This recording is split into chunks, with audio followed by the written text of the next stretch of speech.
What's up, everybody? Welcome back to Koppai Podcast, a Nintendo show, episode 62. I am one of your hosts, Kaz, joined alongside Mr. Koppai himself, Zak. Hi. Hi! In case you're new here, we are an all-Nintendo podcast that posts each and every week, usually on youtube.com/Koppai Gaming, as well as SoundCloud, iTunes, Google Play Music, Stitcher Radio, and all the podcast services as Koppai Podcast.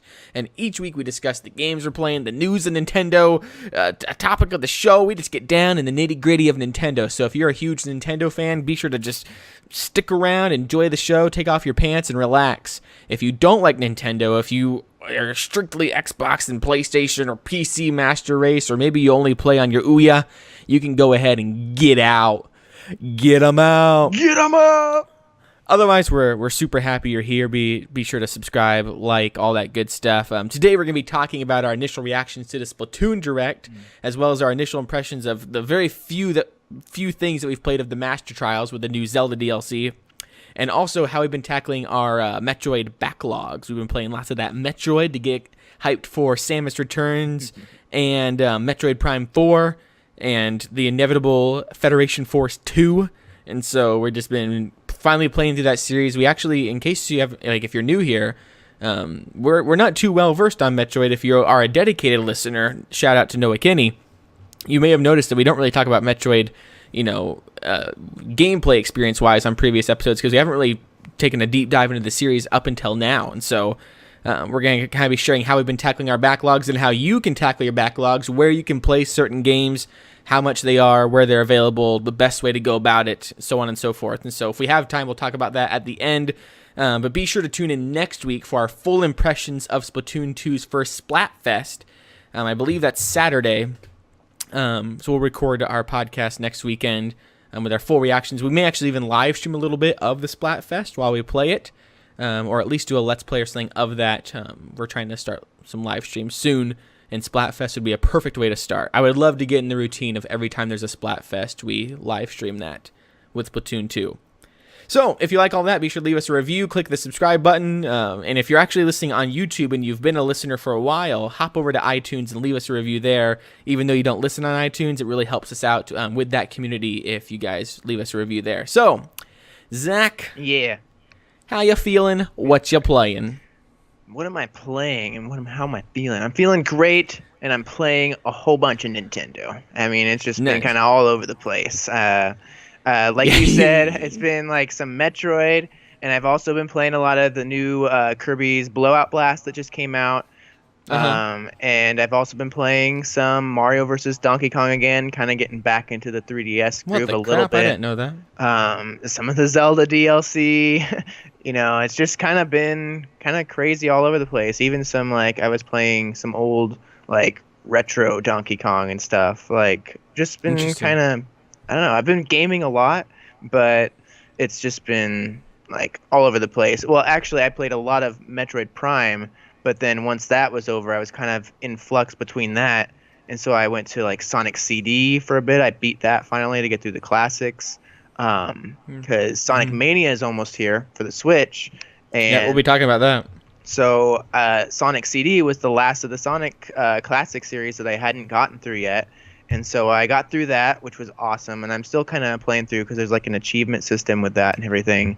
So I'm pretty excited to do some, because I actually found that it was the quickest of the classic Sonic games, and so I don't know, I was kind of disappointed with that. It was also the most beautiful of them, so I kind of want a little bit more of that experience. So I'm going to go back through and get some of those achievements. But finally, went through Metroid Prime. We might talk about that a little bit more. Yeah, we'll talk about it a little bit later in the show. But yeah, you finally beat Metroid Prime. I believe it was your first time beating it, right? Yep, it was my first time. Well, first both of us went through Zero Mission. That was kind of where I wanted to start. I had been kind of feeling the call to go into Metroid for a while for some reason. It just sounded, I don't know, it had always been one of those games, with Street Fighter lately.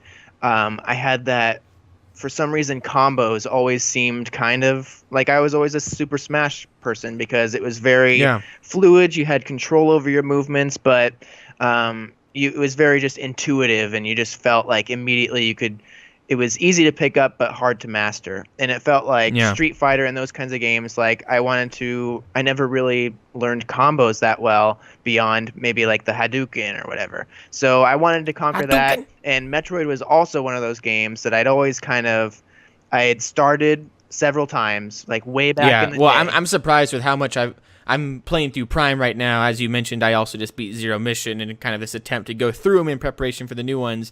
And I'm surprised how much of Prime I've played. I've actually played a significant portion of Prime Yeah. where I'm getting. I think there hasn't been an area in the game yet that I'm like, oh, this is new. Like I've played through everything I've played through so far. I've already played through when I was little, which I don't.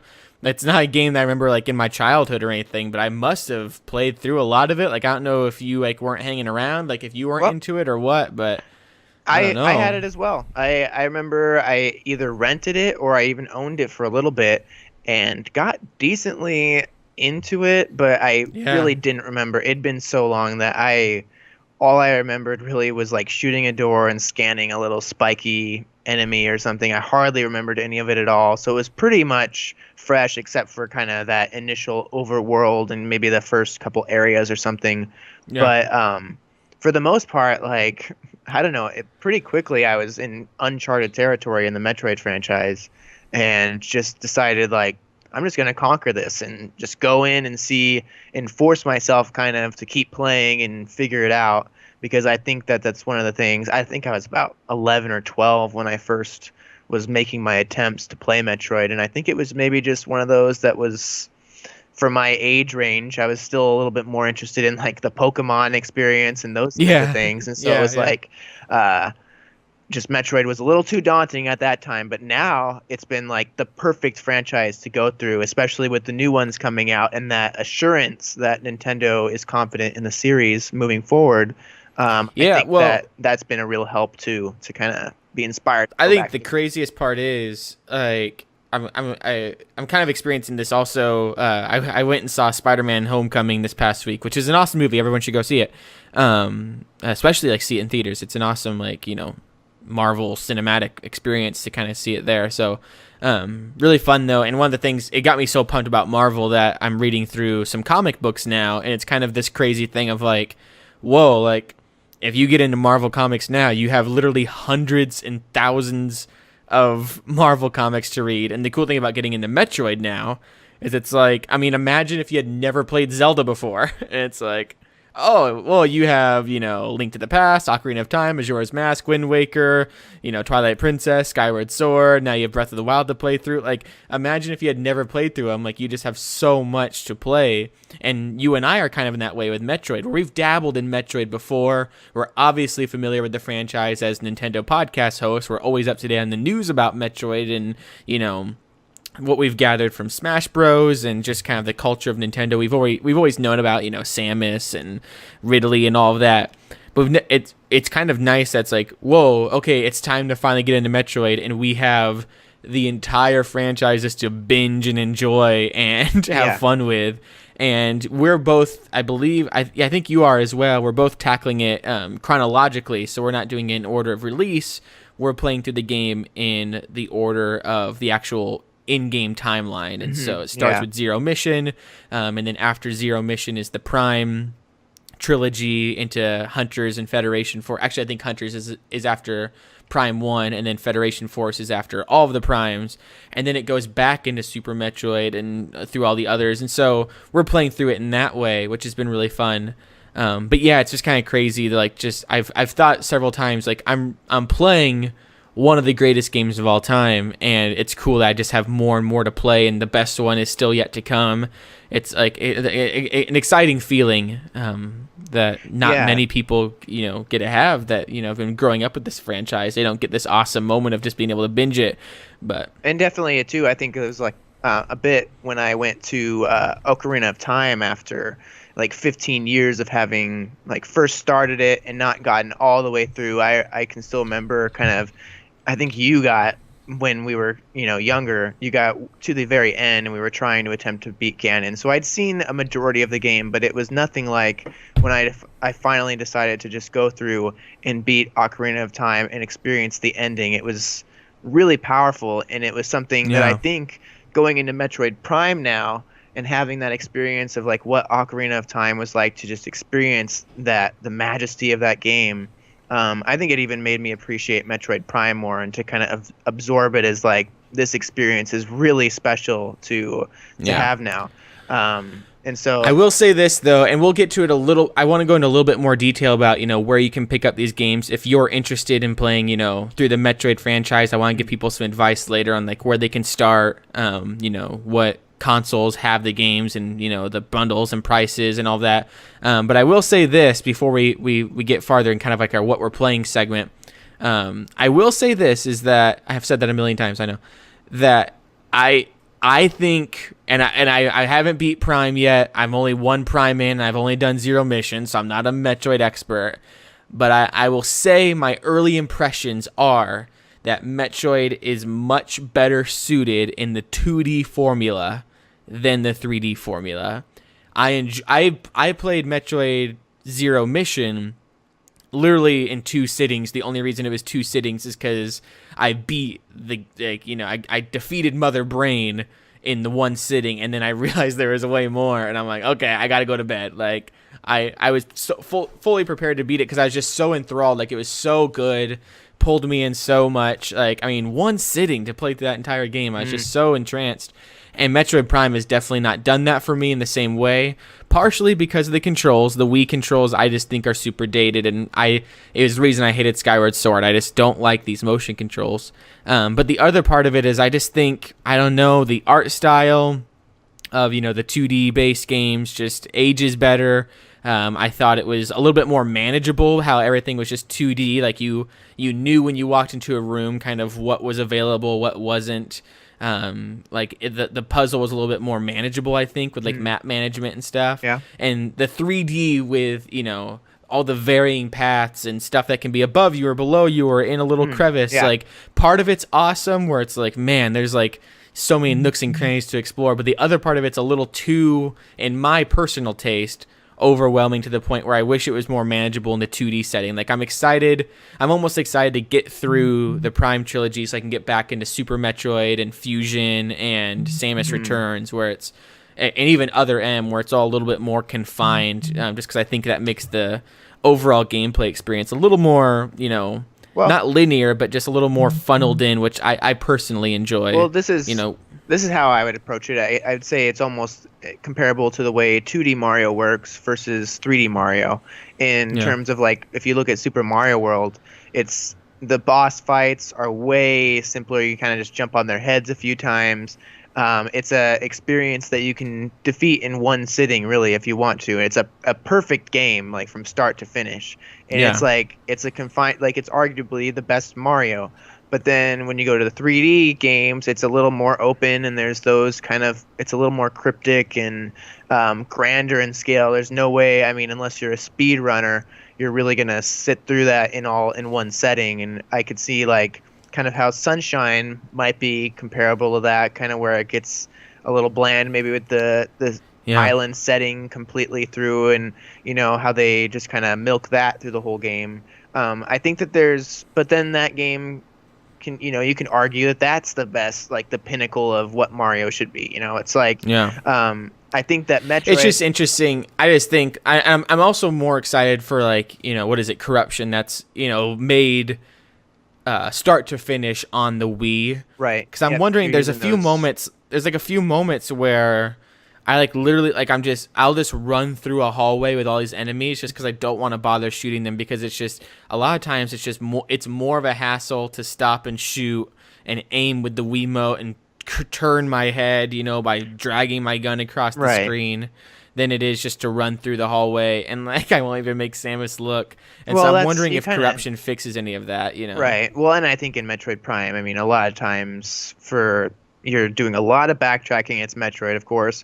And so, you will go through those rooms several times, and oftentimes you'll just kind of blow past the enemies because, it is more convenient. The game I felt that it's more kind of, besides the bosses, which I do think there's a level of like pattern recognition and a serious kind of skill to it. The boss fights are good. The boss fights are great, but the enemy combat, I think, is kind of one of those side things in Metroid, because it's really like a constant puzzle, really. Every room you enter and everything, and it's kind of like the enemies are kind of placed there for something fun to target and shoot for a bit, and then at the end of the game, they kind of just make them ridiculously tough in their like HP or whatever, so that it's harder to take them down. It's really just kind of a nuisance. I don't think that it's really something that's, I think that definitely 2D handles that more effectively because it's more of just that shooter kind of shoot 'em up brawler feel. Like I liked that because the thing I've noticed with Prime is, like you mentioned that a lot of Metroid is about retracing your steps and all of that, and like I hear where Super Metroid, which I haven't gotten to yet, I hear where that excels is that a lot of the different environments are incredibly different. So when you do retread stuff, it doesn't feel like you're going through the same environments over and over and over again. Yeah. And what kind of sucks, I feel, with Prime is sometimes it gets a little too much on the side of, man, it's a chore to go back through these areas because I feel, and maybe like I'm having a completely different experience. Maybe I just suck at playing the game. I'm not too sure. But sometimes I feel like going back through some of these environments, especially with the Wii controls, is like, dang it, like I don't want to have to walk through this whole area again just to go back to a room that now I can get through because I have missiles or something. Like sometimes it's a little bit more daunting where with Zero Mission, because of the kind of shoot 'em up fun arcadey sort of like pow pow pow pow pow pow pow. Right. It was kind of fun to go back, especially as you got more missiles and you could just start spamming, like your supercharge and all that. It's like you're going back through an area that you started out and you're just plowing through enemies and it just kind of makes you feel good. You're getting combos and stuff and all that. That felt a little bit more rewarding, where with Prime, it doesn't even matter that I have like stronger missiles now because it's still the same, sometimes clunky gameplay mechanics, which is just kind of a bummer. And I'm really wondering, like, I know you said that the GameCube controller isn't that much better. I'm really wondering if I think you've heard though that maybe the Wii controllers are supposed to be better. I'm not too sure, but it's just a bummer because I'm just not really enjoying that, like the control specifically. But it's the translation from 2D to 3D, as you've said in like our private conversations, is very well done. Very, Link to the Past to Ocarina of Time sort of transition of like, man, they pulled it off. This still feels like I'm in Metroid. I still feel like Samus. I still feel like more ingrained in this world than ever. Like, even though it's 3D, like they didn't lose that charm of it. And the music and the setting and like the tones and like all of that's translated very well. And even like at its core, the idea, like how they've translated to 3D with, certain elements of, like the kind of little puzzles where you have to be a morph ball and you have to bounce up through the little, kind of the ventilation and stuff, like the little tiny nooks and crannies. Like they've done a great job at using the 3D to like further the Metroid mechanics without, breaking the Metroid formula. It's just, I think really honestly, probably the shooting mechanics of it, which, maybe that's also just going from playing, mouse and keyboard to Overwatch and Destiny and, all these shooting games to going to something that's, candidly just not, the greatest shooter. Well, I'm curious too about, like I was kind of mentioning to you, it seemed they developed Metroid 1 and 2 with it in mind that you're playing on a GameCube controller, and that a lot of it's not necessary to have to be constantly like looking free reign around. You can kind of use that to just look kind of horizontally left and right, which is fine because everything mostly they keep in that range unless you're kind of in a bigger space where it's set up that way, because I'm sure they did a lot of play testing and ensuring that it's a comfortable experience for everybody. I wonder how much of 1 and 2 with the added motion controls is just not like as necessary or as comfortable as maybe Metroid Prime 3 was developed with that in mind. So it's that's why I'm excited to get to 3. Is like I bet it'll feel more fluid, respond better, or maps will be, zones and maps and areas will be better adjusted to, because sometimes there is a delay, like because the way you move your head is you drag the Wiimote to the side of the screen, and when your gun moves to the side of the screen, that's how you move your head. which sometimes Yeah. like when you're kind of holding your Wiimote at your side, or you're sitting down, or it's kind of in your lap, or say you're pulling at the middle of the screen and an enemy pops up behind you and you got to kind of like jerk your whole body over to, you know, get behind you. It's just sometimes it kind of sucks. And like there's this boss fight where you need to quickly shoot the boss and then also quickly shoot these other objects in the room. Yeah. And it's just like you're bouncing back. Like that's what I love about the boss battles is usually throughout the duration of the boss battle, you can kind of do the Z targeting where you just lock on, and then it's not even necessary. Like then the Wiimote is actually awesome because while you're locked on, you can just kind of be pointing all over the screen and it feels super fluid. Like I wish there was a moment I think I had like the thought of I wish this was more of just an on rails game of just, you know, I wish Samus sometimes would just move like through an environment and I just had to be worried about shooting, because it's just that movement of kind of controlling your body sometimes can feel a little bit clunky. But no, we'll get, maybe if we have time at the end, we'll talk more about Metroid, because we could talk about it all day. I do want to get your thoughts real quick, and maybe once again we can add some more thoughts at the end. You've been playing also tons of Kirby Blowout Blast, or what is it? Yep, Kirby's Blowout Blast. It just came out I think a few days ago, if I'm correct. It just appeared on the 3DS eShop. It's a 3DS exclusive, and it kind of builds on this experimental thing. I didn't own. You have Planet Robobot, and I know there's some additional mini game that kind of experimented with something similar to this.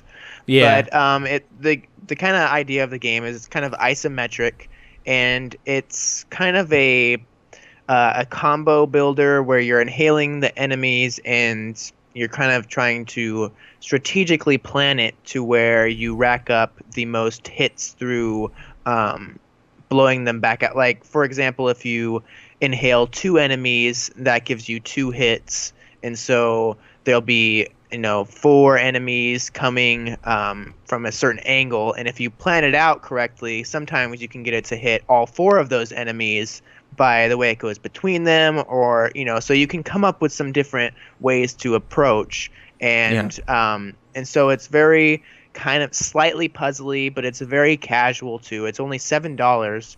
3DS, right? Yep, and it's one of the things I thought about was interesting was that it's 3D, and it really utilizes that 3D kind of like late in the 3DS cycle. I thought like it uses that 3D land sort of formula where there were several stages and boss fights in that game where it really I don't know exactly how they would work on the 2DS, but it seemed if you have the 3D, it really helps a lot because there's this depth thing going on, and a lot of these combos and systems that you want to rack up like really rely on that depth perception, and so I do think that it kind of like Pushmo or something. Yeah. Like Pushmo was really benefited from that depth.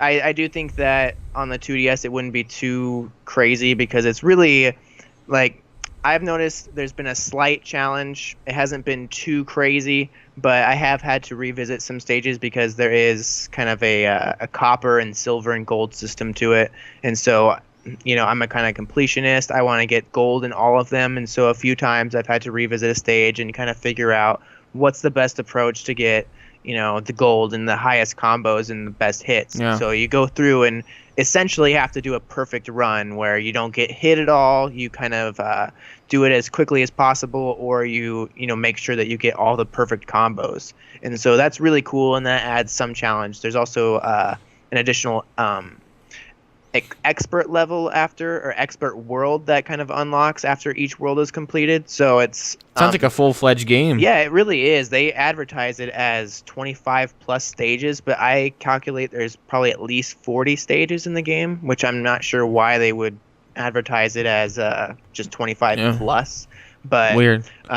What I noticed is that it's like 4 levels per world at the beginning of the game, and then as you get to the second half, it grows to, I think it was like 6 per stage per world or something like that. But it definitely gets bigger, and then there's this big final world sort of thing that I'm not sure exactly what's going to happen. There's even some light amiibo functionality where you get some music changes and different statues and stuff in the middle of the main area, And so, Cool. yeah, I've put in about 3 hours into it so far, and I think that I'll probably get another 3 hours or so. And for $7, I thought it's like Yeah. really not a bad experience, and kind of rivaling, a lot of the higher priced games you might buy on the Yeah, shop. So I was gonna say, it sounds like, and I'm wondering. You mentioned, I think also, maybe I heard on another podcast with HAL Laboratories, how they really excel at these kind of smaller, kind of almost indie games with Box Boy and Box Boy and Yeah. Goodbye Box Boy. definitely. And now this one, I wonder if with the Switch, because I'm assuming that this is kind of like, their Bon Voyage with the 3DS. Maybe not, because they have such a large install base there, but sooner or later they're going to have to start going towards, I guess they do have the mainline Kirby game coming in 2018. But I'm also wondering if, especially Kirby, can maybe benefit from these smaller $10 to $20 games that are just like these nice little tight, fun experiences that maybe aren't the full AAA Kirby game, because even those just kind of seem like more like a big collection or something. But speaking of hours, though, you said you put 3 hours into Kirby Blowout Blast. Mhm. As we end this segment of what we've been playing and get into the Nintendo pipeline, I did a little bit of math. Okay. And I went through our Nintendo Switch play logs and added up the amount of time we've played our Switch. And so I thought, we've had the Switch for a few months now. We're kind of, what is it? It came out in March, so we're at 4 months, I think, with the Switch. 3 to 4 months. It's halfway through the year, so we're officially getting the second half of the year. We're going to get into the fall season. I thought I'd give a little update to people on how much we've actually been playing our Switch, if we're just, posers saying that we love our Switches, but we actually don't even play them. And I went through, and if it was a game that just said the hours, I added the hours in exactly as they were written. And if it said, played a few minutes or played a few moments or whatever it is now, with my own games, I kind of estimated maybe like for example, the Disgaea game, the demo I definitely did not play for like 4 hours. Right. But like I know I played Graceful Explosion Machine for quite a few hours, and so I kind of guesstimated, and I was around 265 as far as hours played with my Switch. With you, I went through and looked, and at first I went through, and if there was a game that had hours written, I put them in just as they were, and if it said played for a few moments, I put in 1 hour. Okay. So some games you probably have played 4 hours, like you're getting very close to the 5 hour mark of it registering. Other games you probably are actually like at a few minutes. But at your base, like at your lowest thing, you would be 193, but at your highest, if every game that you've played for just a few minutes was actually, 4 hours, then you would be at 260. Wow. So we're both around the 260 area, based on that math, which I thought was pretty crazy. 260. So I played it about 11 days straight, basically. Yeah. I was gonna do the math. Real quick, actually, how many days between March 3rd and what is today, July 9th? Yep. So that's how many days between, hey, come on now. Why is it date difference calculator? Why is it got to be so difficult? I don't even know. Man, you'd think if you just asked Google, it would know. But yeah, no, I was gonna try to figure out that how long it's actually been. Why does it go through? While you do that, I will mention, kind of back to Kirby, I do think that the side games are kind of the best, oftentimes like surprisingly better than the mainline Kirby games. Like they have the game coming to the SNES Mini. It's like the little golf game. It's also kind of isometric like this one. And it really seems like a really good game. I know Brian Altano on NBC was recommending it. And, I mean, they have, like, Epic Yarn, which I also hear is another really great Kirby game. And the Curse games, like the Rainbow Curse and stuff. Those games seem really strategic and actually more, like, difficult and challenging and kind of mature than a lot of the other ones. And actually, I felt playing through Blowout Blast that it was really making me crave getting like Planet Robobot or something. I'm like, man, Dude, I really want to I'm telling you, I don't have Planet Robobot. I have Triple Deluxe, and Triple Deluxe is the best Kirby game I've played. We played it at that airport that we got delayed at on the way to Universal Studios, and that game just captivated me. It was fun, colorful, engaging, simple enough, and calm enough to be just relaxing and a fun game to get lost in, but challenging enough if you wanted to get the collectibles that you were engaged and had to think, like you couldn't just clock out while playing. That's what I hear too, is that they've added, I don't know if this was always a thing, but the collectibles, I didn't really realize. Yeah, they're huge. Yeah, that I don't know, like I don't recall in the SNES days there being a ton of collectibles in Kirby, like kind of the Yoshi thing. But if there's a ton of collectibles in each thing, each level and stuff, kind of like Yoshi, that's really impressive, and kind of I makes think there's me 3 rethink keychains per level. That's interesting. Like, because and the cool thing is the keychains in Triple Deluxe are like classic sprites that you have to collect or something. So like it's kind of like a fun reward that you get. Yeah. And there's I think 3 things per level that you have to collect. Yeah, that's really interesting. That must be a new thing, because I know that playing like Yoshi's Woolly World, that really added a ton of excellent challenge to it. And some of it was ridiculous because you basically had to get like every gem, because those, I don't know what it was, the little red things would be like hiding behind certain ones. You couldn't even really completely tell. But it was just like you had to just search those stages. And I really want to get back into Yoshi's Woolly World too. Kirby just kind of gets me in that good feel. Like they need to take over. Like I wouldn't mind them developing a Kirby game. The good feel people. Yeah. Yeah. I don't know if they have. I thought maybe they would. I did the math, and if we both average about 260 hours on our Switches, between, which is actually crazy how close we are, like similar amount of playtime. Yeah. If we both, we've had our Switches since launch, that would be an average of 2 hours a day since launch. Wow. Yeah, that's pretty impressive. Awesome. Which is an awesome investment. Then I mean, it's not surprising though. It seems like the Switch has had a much higher attach rate. I mean, we often talk about. I mean, I was just telling a friend the other day about how it is the fastest console that I have in terms of, and I will give that if you're playing the Xbox or if you're on the PS4 and you are actively playing a game and are just going into like suspended and rest mode, it is fairly fast, but I still stand by, especially compared to like the Wii U or something, the Switch is so convenient to just hop into a game that it makes you, I think, actively want to play it more. And then also the fact that you can take it off and be handheld and all the different ways you can play it. It's been a game changer. Like I've played so much more because of that, and combined with how fast it is and how the games are awesome and going all digital, it's been perfect. I will say I had to hook up my Wii U and get, a USB and all that hooked up to do this Metroid Prime trilogy on there. Yep. And man, I hated the Wii U. Like the Wii U was just like the UI and how clunky it was, and I just wanted to format a USB drive. Like it was the clunkiest thing. Yeah. But yeah, so that's what we've been playing. If you guys want to get hyped for, go ahead. What were you gonna say? Well, I was gonna say at least we have new 3DSs, because those are at least pretty quick comparable to with the Wii U. Yeah.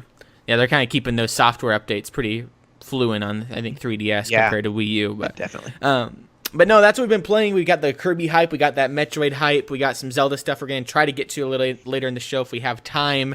But I have been playing Master Trials, and the Hero's Path thing is awesome. I found the Majora's Mask. So I got my Link running around with my little Majora's Mask on, and it feels good. And I think what I'm going to do, because Master Mode starts the whole thing over, and it's apparently super challenging. My hope is we're trying to get a live stream schedule going where we can consistently live stream with Koppai Gaming and play through games and all of that. And one of the things I want to do is I want to make sure we have a schedule going where you can expect us that time every week. And so I can't be like, my wife is going on a trip this weekend, so I'll just live stream all next week because she'll be out of the house. Because I can't do that, because then you'll expect us, the entire night, so we can't do that every single night. And so I'm trying to work on something that'll be a little bit more consistent. And one of the things I want to live stream is the master mode. like just play through the campaign again, but specifically only when I'm live streaming, and maybe even do an added challenge to it where I'm like naked the whole time, not me in real life, but Link is naked the whole time, or I could also be naked the whole time. And then like if I ever find the Tingle outfit, maybe I can only wear the Tingle outfit or something like that. Like make it even harder so Beat the it'll game last a long time. with only one Joy-Con. No, See if that's it can be done.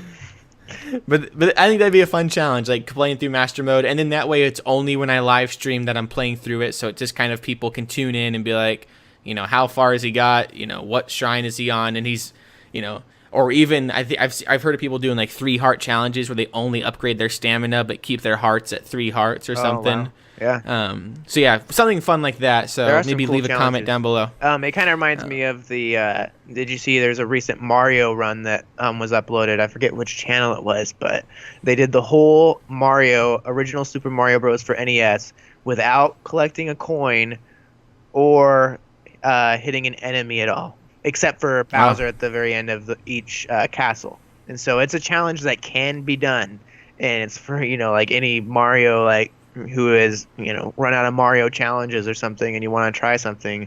I was kind of tempted. I might give that a try sometime. Go through the maybe whole I'll play original. through Zelda without killing anyone. Wow. Yeah. I actually don't even know if you can do that because I'm pretty sure Jesus there's shrines of Hyrule. Yeah, Jesus of Hyrule. Although I think probably the easiest way to do that would probably just be like to go straight to Hyrule Castle, but Yeah. I don't know. Maybe like do all. I wonder if you could do all 120 shrines without killing anyone. Like I don't know if there's any shrines specifically where test of strength or something. Yeah, whatever. Dang it. That'd be a fun challenge. Oh, well. Anyway, let's unclog the Nintendo pipeline. Each and every week, we dive into Nintendo's pipes to find out what's going on in the world of Mario and friends. And this week, we have 10 pipe plug-in news bits that need to be dealt with. And so we're going to blast through these so we can share our thoughts on the Splatoon Direct. But as I mentioned, next week, we'll give our full impressions of actual gameplay because right now, we only have the Direct to go off of. But number 1. As we just were talking about, The Legend of Zelda Breath of the Wild had its first piece of DLC released this past week called The Master Trials, which adds in several new pieces of armor, as well as a Master Mode, which is like a super duper hard mode, Trial of the Sword, which makes your sword awesome, and the Hero's Path, where you can trace your little path. I've played the game for 150 hours, and there was entire mountains I hadn't explored, so that's been super awesome. Nintendo UK has revealed a tiny bit more information about the upcoming DLC called The Champion's Ballad in a recent tweet. And once again, you assume the role of Link, and ultimately the whole story is about learning more information about Zelda, and it's set after the events of the current campaign. So they're not shoehorning it in here. You play through this current story, then you have this afterwards. So the Champion's Ballad DLC launches this holiday season, and a little bonus tidbit, it also includes the Wind Waker lobster shirt, which is a big bonus for me as someone who mained Link in Project M and always wore the Outset Island t-shirt. I am so hyped for that. That'll be my new main outfit. Yeah. But yeah, super hyped for Champion's Ballad. I always assumed that we were going to be playing as Link. Apparently, it was this impression out there that you'd be playing as the champions or Zelda. Whatever. Yeah, that's stupid people out there thinking things that shouldn't be thought of. Yeah, I don't know what you'd be thinking. I mean, that doesn't even make sense, really. Unless it was a whole kind of one of those DLCs that's called like Infamous, where First Light or whatever. Yeah, where it's a totally different game. It's kind of a pseudo DLC where they can even release it like as its own game sort of thing. And that's not how I was ever interpreting the DLC for Zelda, even when we get like an extra campaign. I was assuming that most people were not hoping that you would be somebody other than Link, but hoping that we just get a whole new region to go explore. That was kind of the big wish that I saw mostly around. But that's my biggest concern, is that it seems a little bit heavy on characters we've already seen the champions throughout the whole campaign. We've already seen Zelda. Yeah. Give us something new. Like I want to go somewhere else or something. I have seen some evidence that seems to suggest that there's areas that have been plotted out for new areas to roam around in the DLC. So there is that possibility. I have gone back in just briefly into this DLC. I haven't played too much of it, but I'm kind of screwed right now in Zelda because I was in one of the dungeons or sort of Master Beast areas. That's what they're called, right? The Master Beast. It's been so Divine Beast. Divine Beast. You're right. And so Master Beast. I'm towards like the end of one and go back in, and I'm like, what is even going on? I don't even.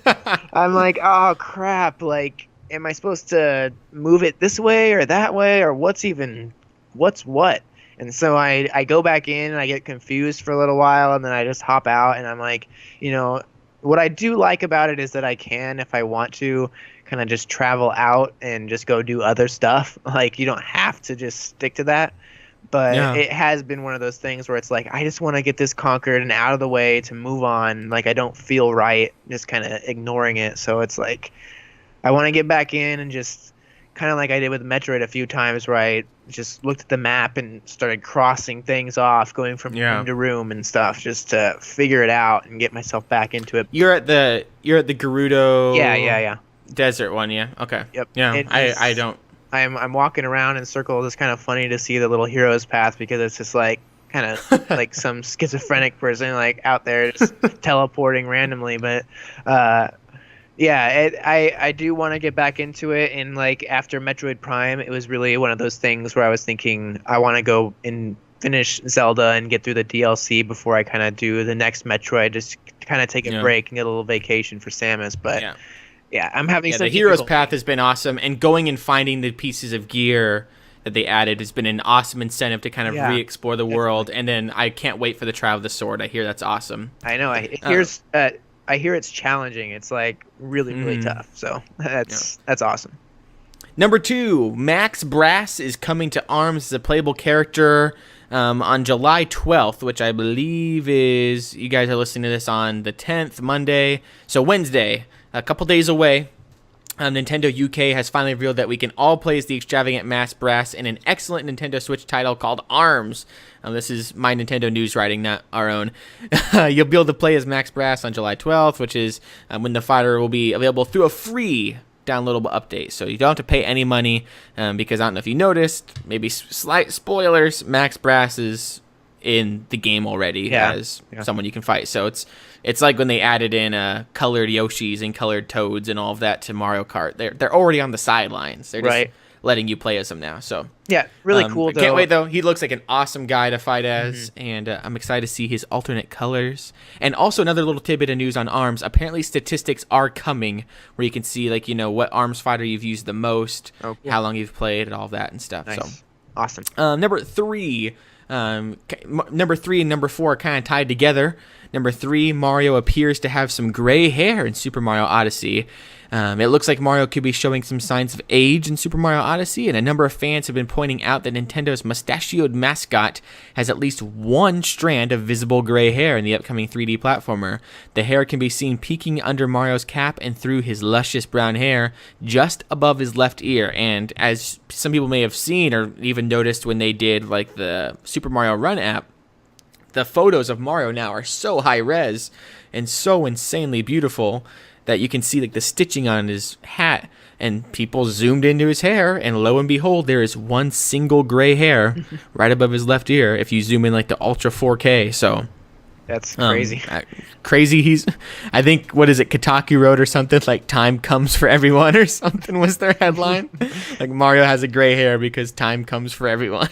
I wonder if he's just been dying it all this time, It's like he just kind of missed one, and it's really just all gray. Or the next game, it's just going to be like someone half mentioned. gray. Yeah, someone mentioned that his sideburns like used to be black or something, but now they're brown to match his hair. Oh, yeah. But his mustache is still black, and his hair is brown. So maybe he does like have all sorts of products in his hair. Number 4, though, speaking of Mario, you will not be able to game over in Super Mario Odyssey. It's been confirmed that you have infinite lives and no game over screens. Mario will still be able to plunge to the depths, according to Nintendo. However, instead of losing the limited amount of lives and getting game over, you just lose 10 coins. And even if you don't have 10 coins, you'll still be able to continue, and you'll not get a complete game over. So there won't be any 1-ups in the game, which is actually kind of insane, because 1-ups are like a huge hallmark of just gaming now. Yeah, that is. As the life system has been replaced all by coins, And according to the game producer Yoshiaki Koizumi, he said to Polygon during E3 last month that the team wanted to allow players to get into a kingdom, and you can just kind of continually keep going through that kingdom without being pulled out. So that also includes whenever you get a moon, you're not pulled out of the whole level. You just get your moon, move on. And the game comes out on October 27th on Nintendo Switch. I wanted to real quick read this story that someone shared in reflection to this. And so here's the story. Mario throws his hat onto a man, Dave. Instantly, Mario knows everything that defines Dave.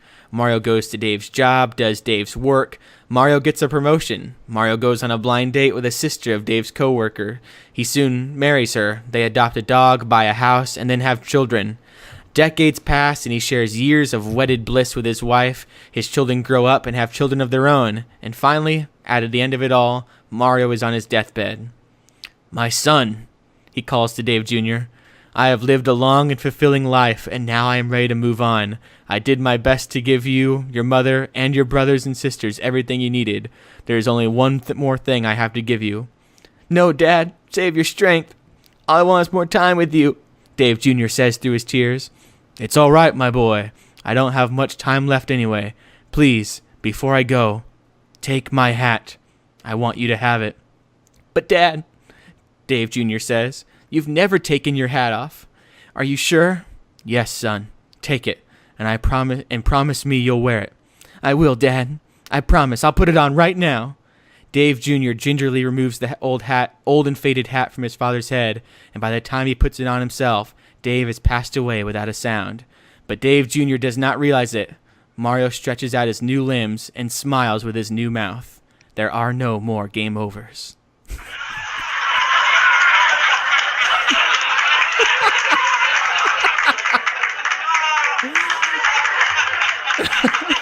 Where'd you find this laugh track? Oh, man. No, super dark and creepy story that someone shared on Facebook. Credit to Reddit user Beating, Beeting, for coming up with that story. I thought it was a super funny story as far as tying in no more game overs. For those of you that missed the whole joke, is that, in Mario Odyssey, you throw the hat on someone's head, you take over and possess their body. Mario took over Dave and then just uses the hat to pass on his life. No more game overs. Ha ha ha. But yeah, no, that's a super kind of franchise-changing thing. Yeah. But it makes a lot of sense. Like, I think maybe Sam Claiborne was saying on GameScoop or something like that, the reason they used to have game overs this way so you could pop in another quarter. Mm-hmm. But now you don't need to pop in another quarter because you just keep playing the game. And really, especially in Mario games, game overs did nothing but just pull you out, and then you just went right back in anyway. Yeah. Or people would find exploits to get 99, lives or something. Like, it's just not there's no reason for it anymore. Same with like continues and stuff. It's just like those kind of are outdated and just you never see a continue anymore in a game, like after a game over or something. It's just nowadays a game over is basically just you either go back to where you last saved or it just kind of kicks you back outside the level. So yeah, checkpoints or something. Yeah, I just think of Super Smash Bros. Continue. Yeah, I guess that one's still around, but in this case, like I really am curious about just how quickly some of the speed runs are going to be for Odyssey, because it's really going to benefit them. I bet the speed run community is just so happy, because that was one of the annoying things about especially Super Mario 64 is that every time you got a star, you got kicked out. However, the one thing that is interesting about it is that oftentimes in 64 and in Sunshine and stuff, they would switch up the levels from stage to stage. This was like especially true in like Galaxy and Galaxy 2, where like each one was a complete linear episode that you kind of had to complete each time. Well, Sunshine had it pretty big, where you'd go in and kill the eel at the bottom of the water, and you go back, and the next time you can swim in the water. Each one was an episode, and so this one's kind of interesting, where it'll all either kind of be at once, or it will evolve as you play it, which I can kind of see that happening too, where like something simple would be you do something and like a structure rises up from the ground that you couldn't previously access, and so then you can go through there and there's a few moons in there or something like that. They could easily do that where the stage does evolve through things that Mario does, but it's kind of interesting. You won't be thrown out at all for them to kind of completely switch up what's going on and add new NPCs and all that sort of thing. So well, we do know there's like a few a few moons and levels where you have to like go into like a pipe or something, and you kind of go into like an underworld. That could be an opportunity for them to maybe switch some things up in the above ground. And maybe you leave a kingdom and come back and things are changed. I'm not too sure, but I'm just so excited for the game. And we kind of view it as the Breath of the Wild formula, but it just seems to kind of be maybe more so the Switch formula of this idea of just continuously kind of knocking things off your checklist. Like with Zelda, it was the shrines and the Koroks. And in ARMS it's the Grand Prix and just the kind of unlocking more and more arms. And Splatoon, we don't know what the campaign's going to be like, but it all seems really very well tailored to this kind of pick up and go nature.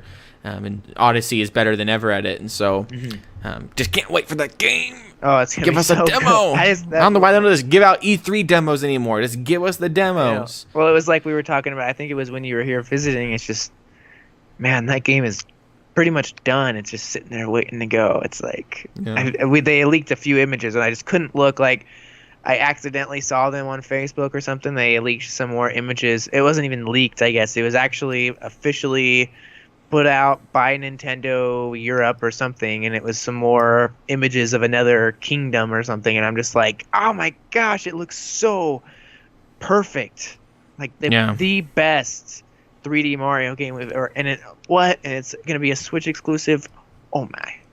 They better do some DLC. Like that's another game that they could add in DLC and just add another kingdom. And I hope they do that. Season Pass, I'd snatch that up in a second from Mario. It's like And you like not had the thought yet. You're like, let's go.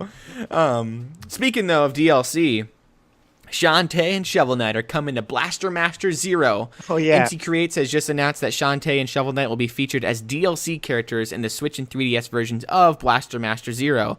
While WayForward's Lovable Genie will be available from July 6th, Yacht Club's Hero won't make his debut until August 3rd. Both will cost $2 individually, but Shantae and Shovel Knight will be available for free for the 2 weeks after their release. And so July 6th, that was just a few days ago.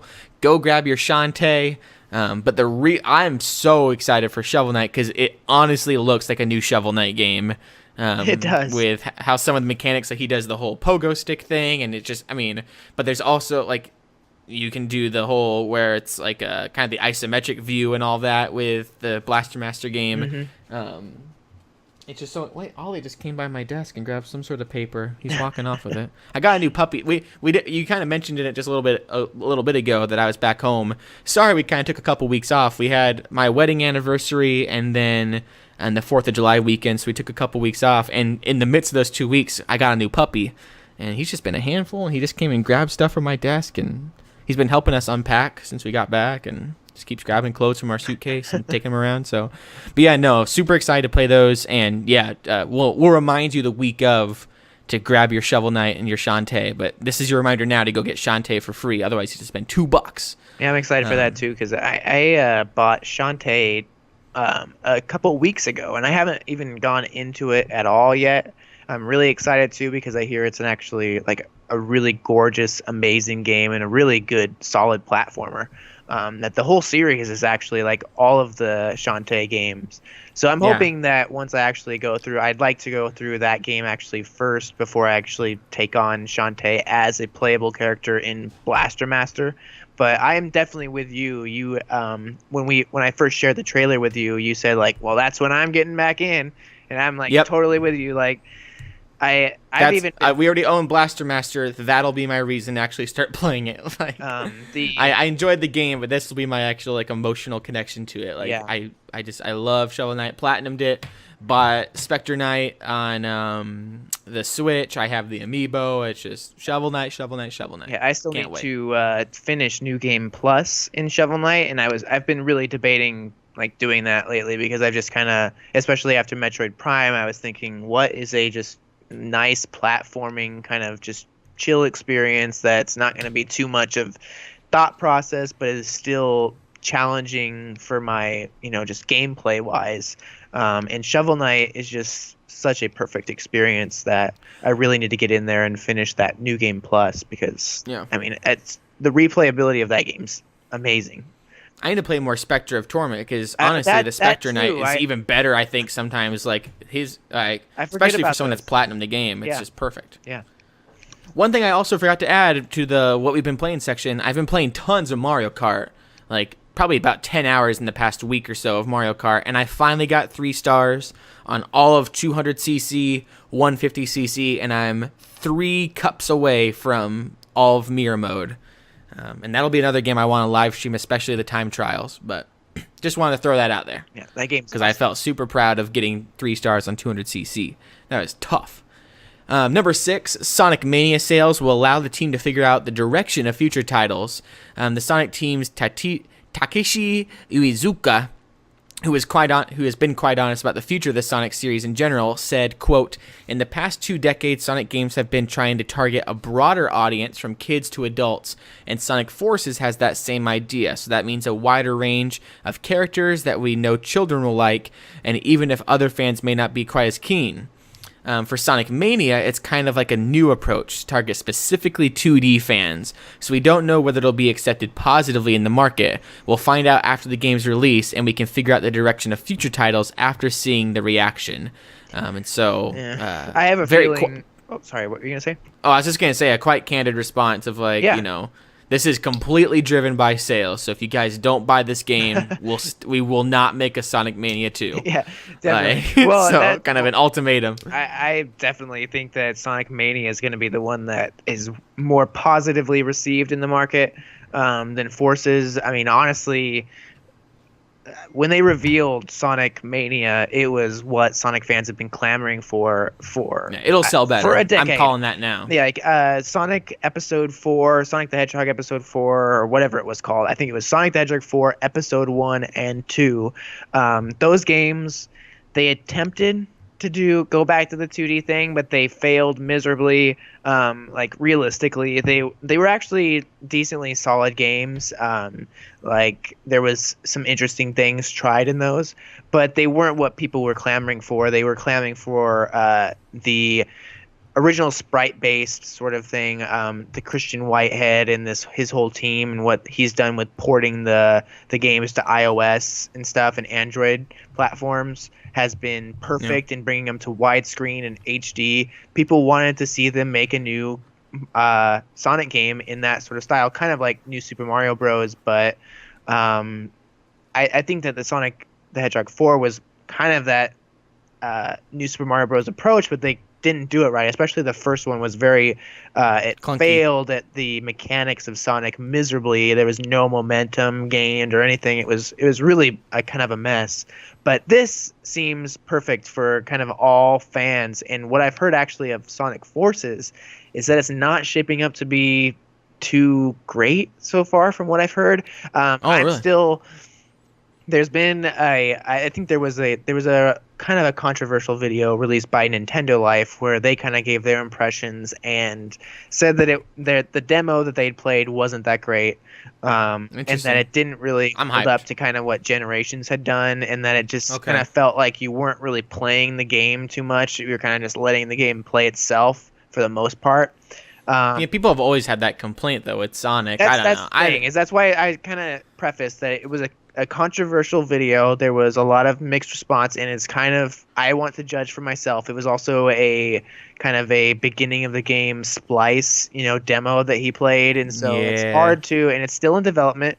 But I just think that the classic Sonic series allows for some. I think there's still a lot of growth for both sides, the 2D and 3D side. So it's really cool to see them still approaching both, but I think that possibly the 2D sphere for Sonic has always worked the best for it, and to see them kind of continue in that, I think is maybe the most exciting route for them to continue in, and will be the most positively received in terms of like you say that people have always complained about that for 3D Sonics for a long time. The guy at Nintendo Life, I forget his name. He's that British blonde guy. Alex or something? Yeah. What's up, Eb? What's he say? Like, hey, beautiful people, or something like that. I don't know what he says. Well, he was talking about he does really love like colors and generations and stuff, which seems to make like, people who love the 3D generation of Sonic games really say that Colors is the definitive experience for that, and I still need Yeah. to go through all of Colors, and I have. I just know I love I don't Generations know if you still so have much. my DS copy of that game, but that actually sounds like a fun thing to go through.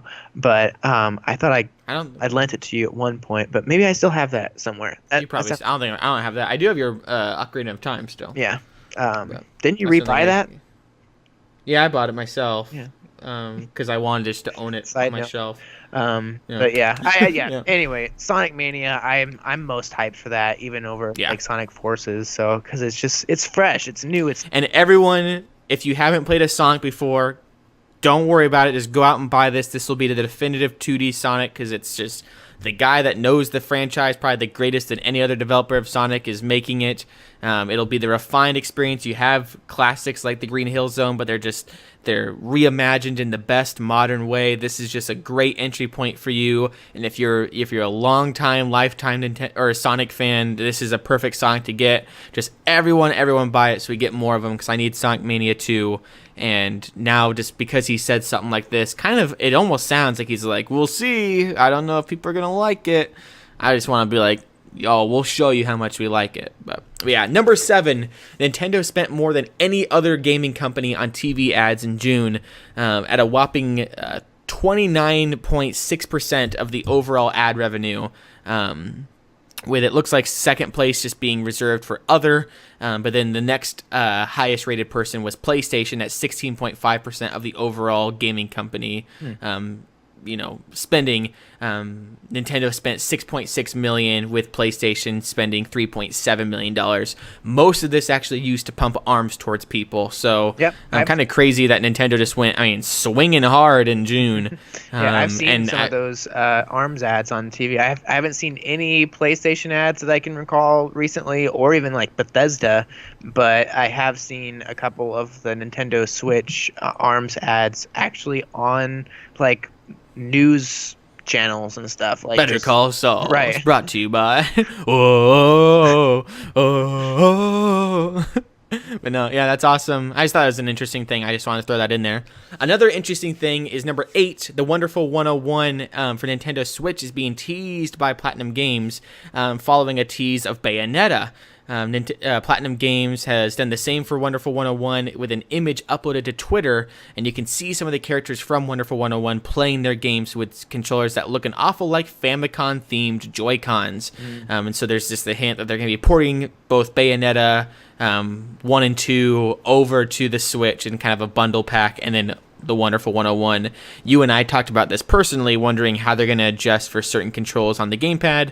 I think they could figure it out, and definitely. This would be awesome. I missed out on both those, actually all 3 of those games on the Wii U, and I did play the Wonderful 101 demo. And Bayonetta, I just was never really into like this style of it, but I always heard it was like one of the game of the years that year. So I think it's a gorgeous game, Bayonetta. I just say bring them all on, bring them all over, bring the entire Wii U catalog. Free money. Let's just bring everything, port everything over to the Switch. I don't care. Then I can sell my Wii U games and just sell the whole system off. I might wait for when the. I don't know. I was thinking about this the Virtual other day console. about the Wii U, and I have the special Wind Waker HD edition of the Wii U. I wonder just what is that going to be worth one day? Don't give that up, people man. have been Don't. No, well, I was just thinking about it. People have been talking about the scarcity of what the Wii U will end up. Will it kind of end up slightly like the Virtual Boy, and kind of where once they've ported some games over and people have just got rid of the old Wii, like, will some of these games become harder to find? A lot of Nintendo games actually do go up in price over the years, so it'll be interesting to see what happens to the Wii U's legacy. But I definitely think they should bring all these games over. But I want Smash first. Where's Smash? Smash will be I'm still predicting Smash is out next summer. Yeah.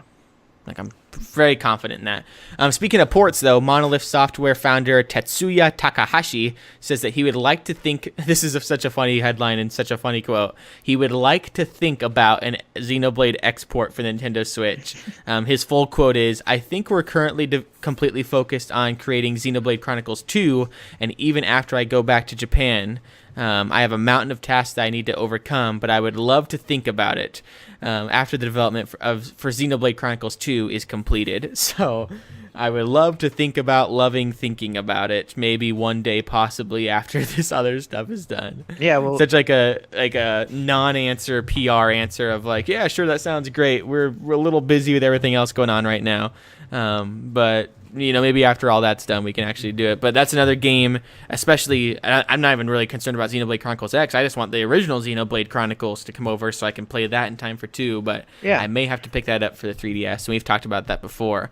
Well, but no, what were you going to say? I was going to say, well, in terms of like usually ports, it seems from system to system, they kind of hand them off. I wonder, how much like involvement Monolith Soft and everything would have to have in porting it over, or if they could hand it off to a smaller team in Nintendo that kind of knows what they would have to do. Since the game is basically already completed, how much involvement would he actually have to have in doing it? Like maybe he could put his resources into the next Xenoblade game and just give the go ahead to say like, yeah, that's cool, you can put Xenoblade X. But there's the whole marketing side of it. Yeah. What's tricky with this is that like just press a button or anything. So it's yeah, they gotta look at like, okay, well, if we do port it over, do we port that over to lead up into Xenoblade Chronicles 2, or is it like right? Is it going to be kind of our just standalone later, or what it would be? But kind of an interesting thing that I was thinking about the other day about just Nintendo in general is that they seem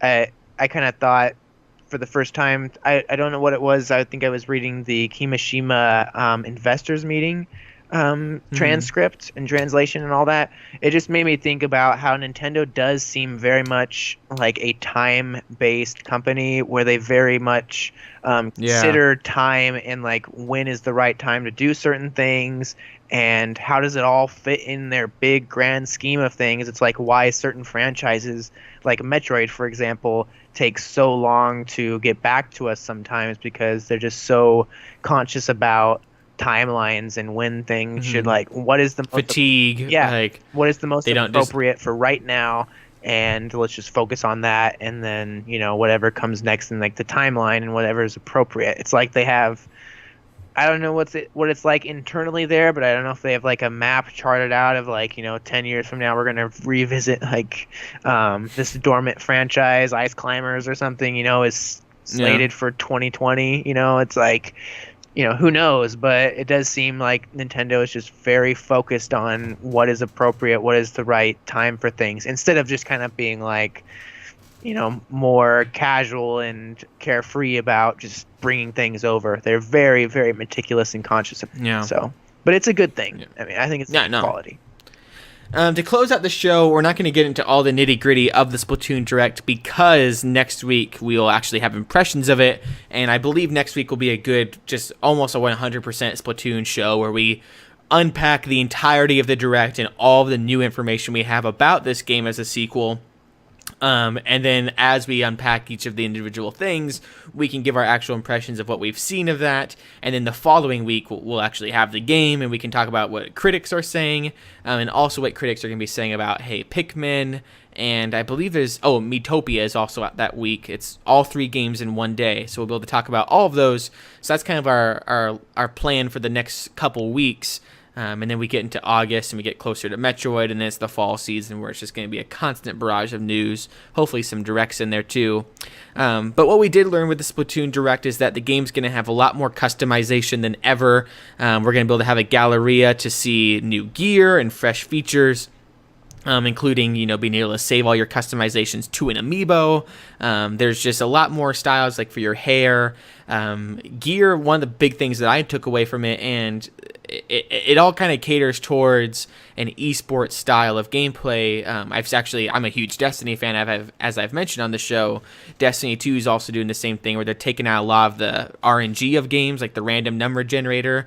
They're pulling that out in place of having just hard, skill based or statistic based or just predictable results.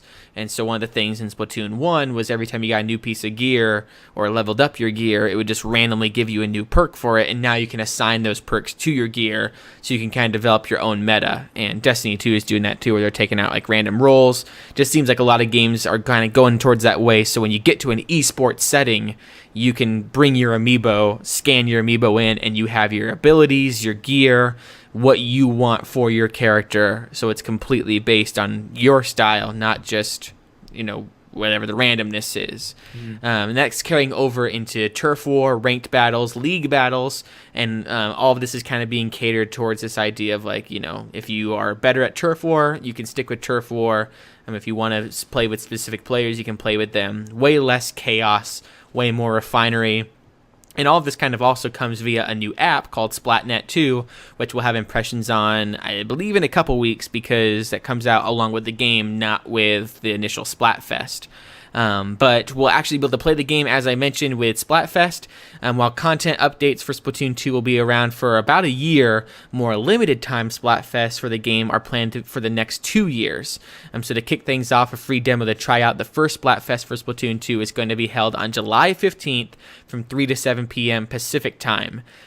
Players just have to download the free demo in the eShop for the Nintendo Switch and get ready to decide if cake or ice cream is their dessert of choice.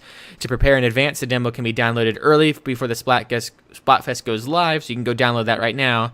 And once downloaded, players can start the demo to vote for their team and even visit the in-game mailbox to create and share drawings in support of their team. So you can actually go test out some of the weapons right now and get a feel for some of the game as you prepare to play it next weekend. As for when the game actually comes out, we got some more details on the single-player campaign, some of the new Squid Sister host people, and some of the other modes, including Salmon Run and the main weapons and sub-weapons and special weapons.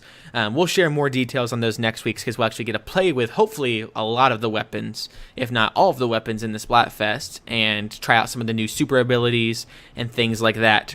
Yeah. Overall, though, tons and tons of hype for that. And as we mentioned, we've been playing Metroid. Kirby's being revitalized. The Master Trials are available for us to go check out every time. And so, Master Trials, Metroid, more Splatoon. It's been an awesome week. Yeah, here, a couple weeks here for Koppai Nation and for Nintendo, and it's just going to keep rocking. Like, we kind of can take a breath almost after Splatoon 2. Because then it's just like Mario and Rabbids Kingdom Battle and Metroid. Like, it's a little bit less of these kind of big iconic platformers, or not platformers, but like platform games where like Mario Kart and ARMS and Splatoon are like these games that are like our events almost, where Kingdom Battle and Metroid will just kind of come and go. Like, they'll be their own experiences, but well, Metroid will be pretty big. I mean, and I think Kingdom Battle will be surprisingly big compared to maybe what we might be anticipating. Like, I think that we were kind of surprised at E3. It just, every time we kind of experience that game, it becomes more important. But it definitely is definitely no scale of like Splatoon 2 or Odyssey.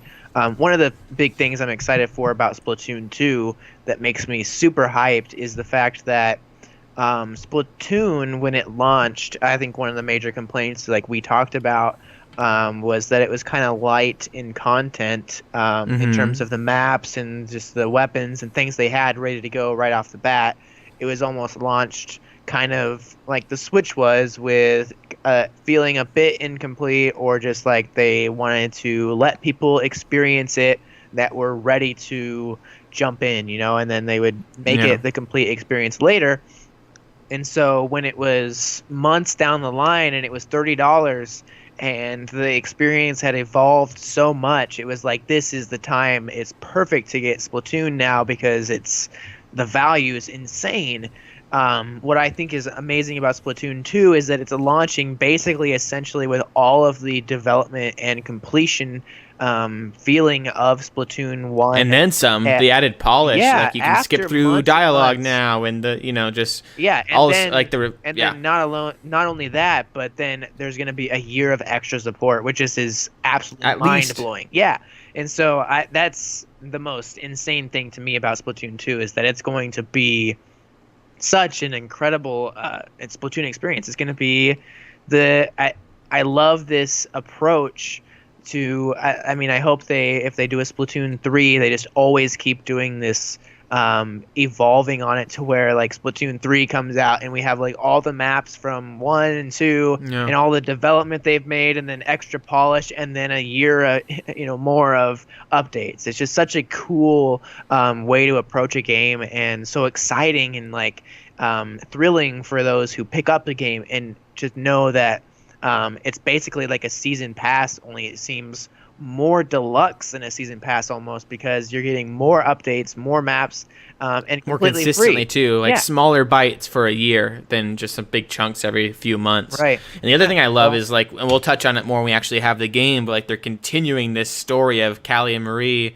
and you know the world has evolved and the styles have evolved, and they're kind of, the nerd in me loves how they're fitting in all the lore of everything together, and you know just making it so it feels like you're just like it's just the next chapter of Splatoon in every possible way. It's the next part of the story, but the story is also part of this new growing world, and just you know it's not only that the Inklings have grown and developed their styles, but that's reflective in the gameplay experience. So you just kind of feel like it's like overall just a fresh experience, and yeah, it's awesome. It's kind of crept up on us, I think, with the busyness and hype of E3.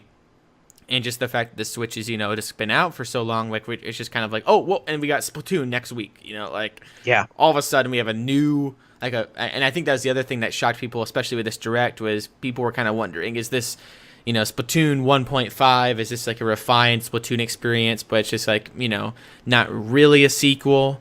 And I think with the Direct, people, like, I always was under the belief that this is a full-on sequel, like this is going to be awesome. Yeah. But the Direct, I think, reminded a lot of people, or surprised a lot of people, or affirmed it in me that this is just going to be a full-fledged sequel, like a whole new Splatoon adventure ready to go. And I can't wait, to play it this weekend. And I love that it's a Splatfest, too. It's not just like a test fire where they're kind of opening and closing it. Like, we just get to play all day. And so, yeah, that'll be fun. You just kind of made me realize, too, just how important I think that Direct actually was. Maybe not for us, because I was kind of going in like, why exactly do we need another Direct for Splatoon 2? I feel like we kind of know it's a sequel and everything that's up with it. But I do think you're right in that sense that a lot of people were not understanding it in that way, and that this was perfect, kind of like the ARMS Direct, where a lot of people I don't think were completely sold on the game until, or at least that the universe was like living and breathing. I felt that the Direct for ARMS gave so much life to the game and actually made people interested in the world of ARMS. And this Direct also kind of played that role in assuring people that this is actually a true sequel and something that's worth, picking up, not just if you're a hardcore Splatoon fan, but it's going to be a packed experience, with a ton of value. It's not just Splatoon Deluxe. This is Splatoon 2. It's, Yep. Mario Kart 8 Deluxe was not Mario Kart 9. Like, that was a Deluxe, but this is truly worthy of the 2 and, like, behind it. Yeah. But no, as we close out the show, I do want to say one thing I forgot to put in the pipeline. Nintendo actually released the top 25 selling games of Nintendo Switch, and the top downloaded games for the first half of 2017. And number 1 is actually Snipper Clips. Wow.